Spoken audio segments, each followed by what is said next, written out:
kami dari Basarnas, Bapak, mewakili Kabasarnas ingin memberikan piagam penghargaan terkait dedikasi dan keberhasilan kemarin Pangdam Sasanudin beserta jajaran dalam rangka operasi SAR ATR 42500 di Gunung Buruk Sarawak. Seperti itu. Luar biasa nih. Siap. Wah, jadi saya tidak mengira ya kalau hari ini Kepala Basarnas akan berikan piagam penghargaan. Pengalaman bagi kita sangat bagus sekali. Rupanya di Makassar khususnya kita punya potensi. Potensinya apa? Jadi semua stakeholder itu begitu terpanggil dengan panggilan kemanusiaan, sepertinya tidak perlu ada perintah gitu ya.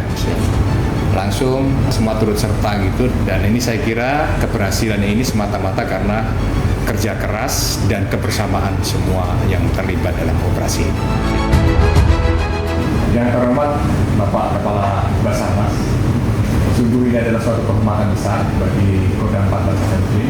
Bapak berkenan memberikan penghargaan atas operasi kemanusiaan yang telah dilaksanakan oleh Kodam 14 Sasanudin beserta stakeholder dan seluruh relawan yang terlibat dalam operasi pencarian dan penyelamatan korban pesawat ATR 42500 yang jatuh di Gunung Sarawak.